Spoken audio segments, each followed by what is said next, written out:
Welcome to Rants TV. Hi guys, nandito po tayo ngayon sa Lawton in Manila. Please samahan niyo po akong mag-update dito sa ongoing restoration ng Manila Central Post Office or Post Office Building. Ayan na po sa harapan natin. Ito po yung update natin today, July 13, 2026. 3 weeks ago, nag-update po tayo dito. At ito na po ang latest development.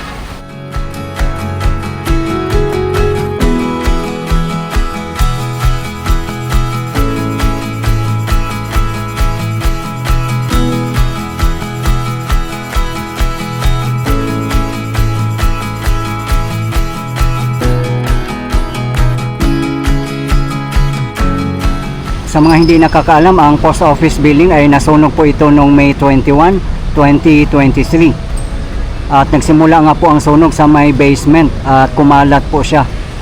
And finally, after 3 years ay nire-restore na po nila.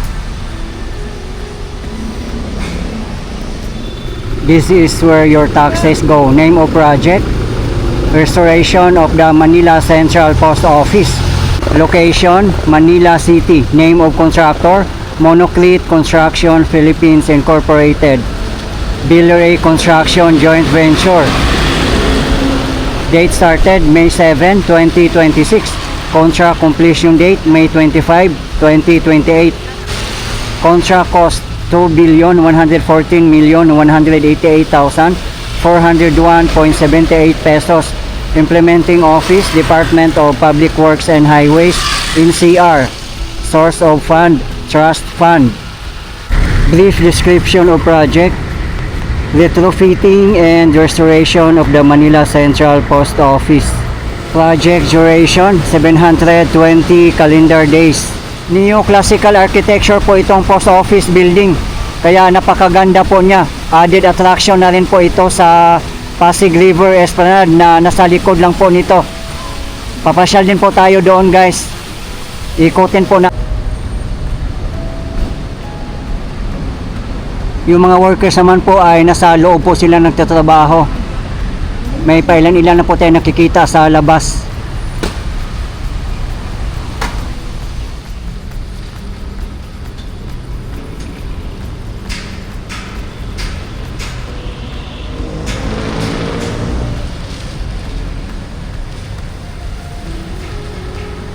Ayan o, may mga workers din po nagtatrabaho dito sa labas.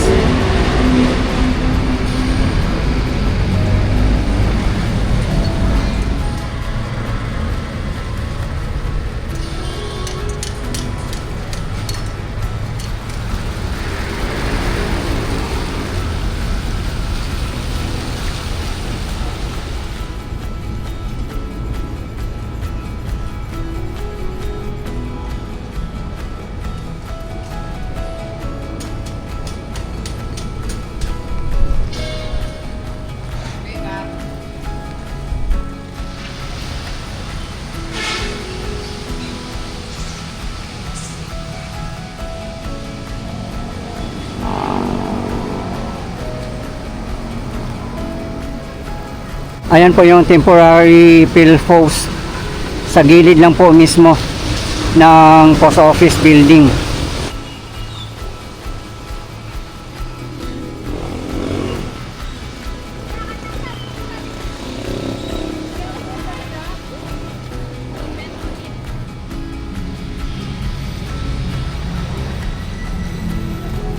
Ayan po dyan.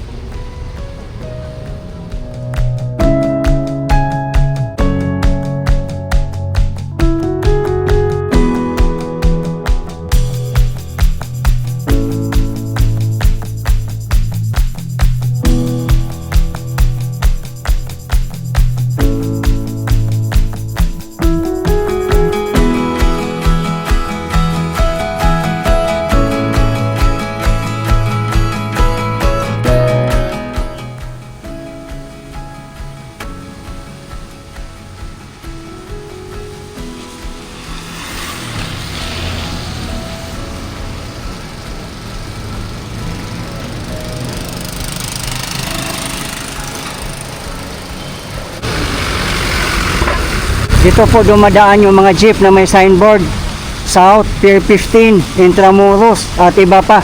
At dadaan po mismo ng Pasig River Esplanade.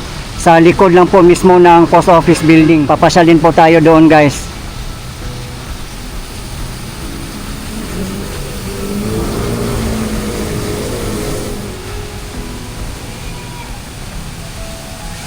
Sana nga po guys na ma-rehabilitatein po itong Liwasang Bonifacio at gawing world class park kasi sa harapan lang po siya ng post office building.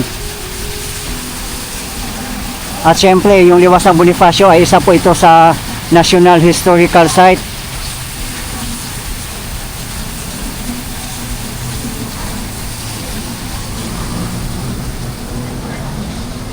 Ngayon wala naman pong nagrarally dito. At saka Monday na Monday po kasi at may bagyo pa. Yan, marami pa nga pong mga informal settler families dito na nasa ilalim po ng mga puno. Ayan po sila naliligo sa fountain.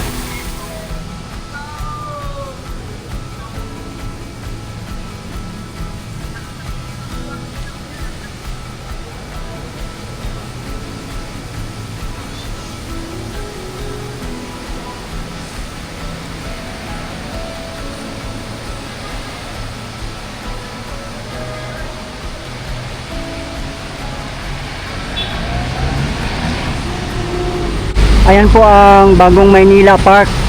Meron din pong underpass dyan papuntang Central Terminal ng LRT1 at papunta rin po ng Intramuros. At dito naman po sa kabilang side, meron din pong underpass dyan papuntang Intramuros din po.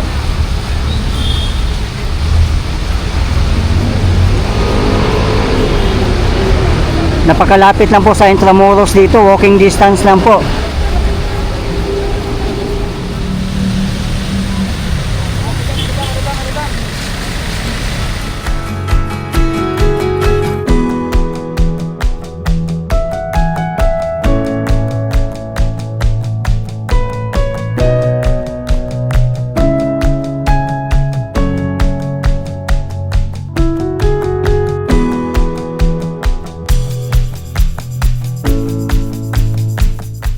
Yung flagpole dito tinanggal na po nila.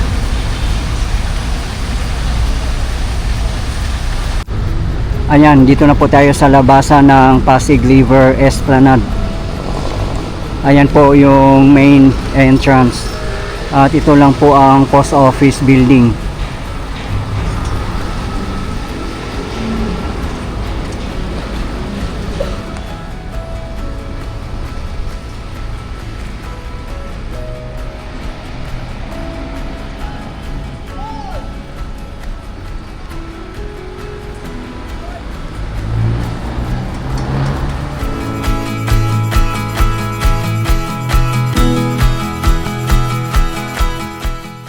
Yun po yung mga jeep guys papuntang South Pier 15 Intramuros.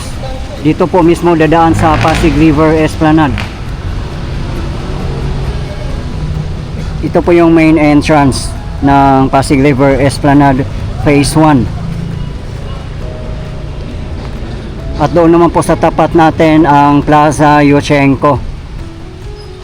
Pupunta din po tayo mamaya guys pagkatapos po natin dito. Yung mga building naman po nakikita natin dyan sa Riverside ay sa The Historic Escolta po. Dyan po tayo dadaan sa The Historic Jones Bridge. Ayan po sa tapat natin.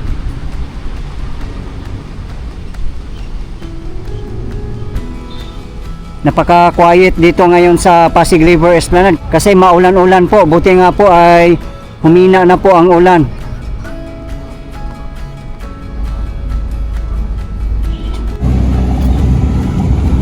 Ayan po ang Pasig River Ferry. Wala pong bayad sumakay dyan guys. I-try nyo rin po. Halimbawa pupunta kayo ng Guadalupe, Makati at iba pang mga lugar.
Yung Pasig River Esplanade naman po, ang natapos po ay phase 1 up to phase 4. Ang phase 1 ay dito po tayo sa Loton. Ang phase 2 and 3 ay sa Intramuros area. At ang phase 4 naman po ay sa Loton and Arroceros Forest Park. Kung gusto nyo po mamasyal dito by train, ay ang pinakamalapit po na station ay Central Terminal. At kung mag-jeep naman po kayo, ayan, napakadali lang po. Dito po mismo dumadaan yung mga jeep.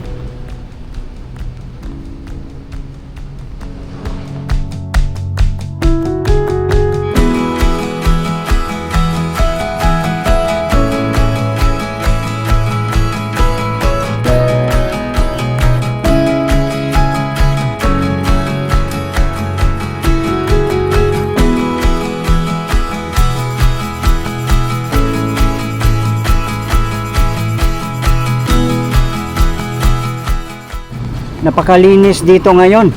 Wala rin kasing namamasyal kaya wala ding kalat. At marami naman po mga basurahan dito. At sana wag po tayong magkalat para ma-maintain po natin ang cleanliness and orderliness dito sa World Class Pasig River Esplanade. Handog ng PBBM admin para sa bayan.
Ang dami na nga pong mga kiosk dito, kaso lang wala naman pong nag-o-open ngayon dahil siguro may bagyo. Or I'm not sure kung fully occupied na po ba ang mga kiosk dito.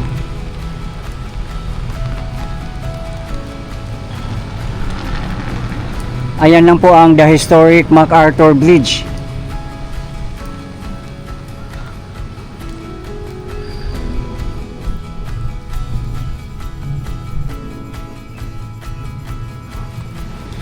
Kung mag-LRT1 po kayo papuntang Central Terminal, dire-diretso lang po itong nilalakaran natin papuntang Loton at Arroceros Forest Park Esplanade.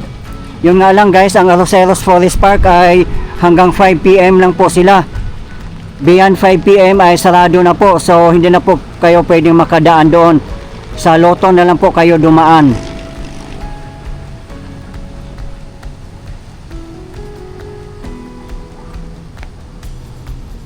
Kung magka-radio station naman po kayo, ayan po dyan sa tapat lang po natin sa may likod ng Fiati University. At dito lang kayo dumaan sa may MacArthur Bridge. Ayan po, sa harapan natin.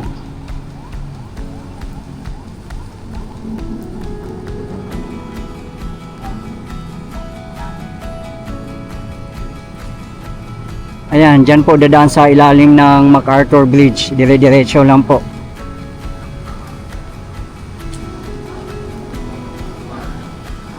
So far, ang level ng ilog dito ay parang normal pa lang naman po. Yun nga lang, maitim ang kulay niya. Medyo matagal-tagal na rin po ito. Ganito ang kulay niya, itim.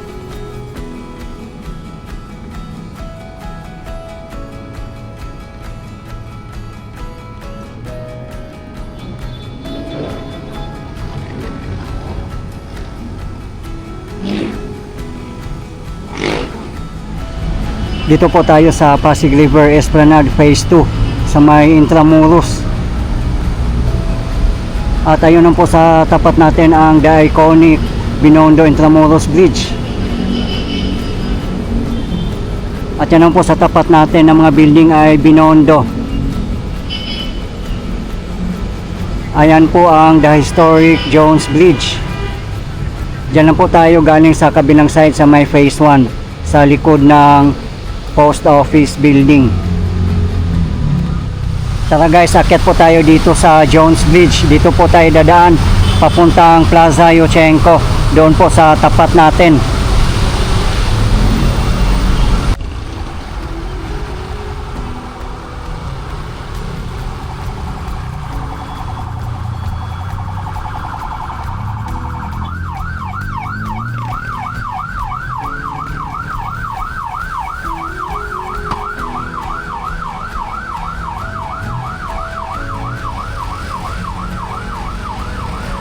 Ayan po, pagbaba natin ay papuntang Intramuros, Rojas Boulevard at iba pang mga lugar. Ayan po ang Chinatown Arc. Pagbaba po natin dyan ay Ongpin. Pwede pong dumaan dyan papuntang Divisoria. Ayan lang po ang Escolta Pasig River Ferry Station. At yan lang po ang post office building.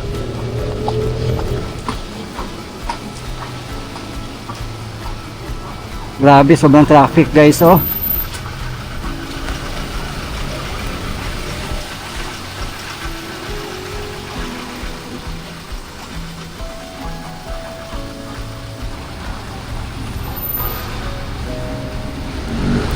Dito na po tayo sa Plaza Yushchenko at Muelle del Banco Nacional. Ito po yung Muelle del Banco Nacional Street. At yan lang po sa tapat natin ang post office building. Grabe, ang lakas ng ulan guys.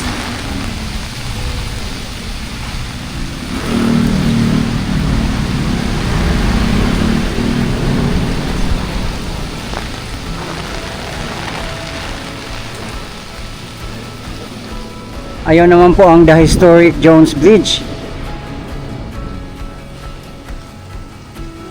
At dito naman po sa kabilang side ang the historic MacArthur Bridge.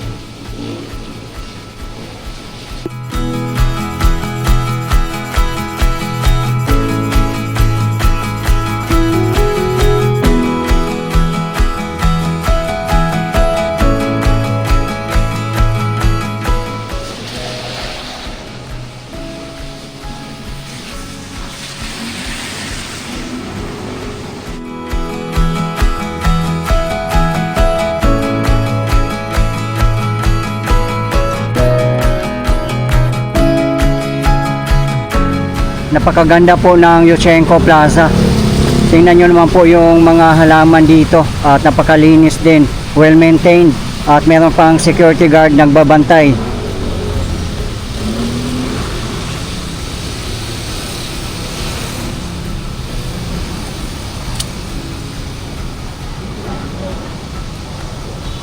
Sa mga hindi po nakakaalam, kung gusto nyo po mamasyal dito at mag-commute, kung gusto nyo mag-train, ang pinakamalapit po na station ay Carriedo Station.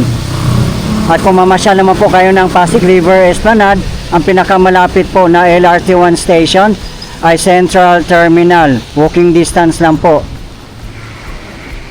Okay guys, ito po yung latest update natin ngayon dito sa ongoing restoration ng Manila Central Post Office in Loton, Manila as of today, July 13, 2026. Maraming salamat po sa patuloy yung suporta at panonood ng aking mga videos. I really appreciate po. At hindi po ako magsasawang i-update kayo, lalong-lalo na po sa mga government infrastructures. Mabuhay ang Pilipinas! Okay guys, thank you for watching and keep safe everyone.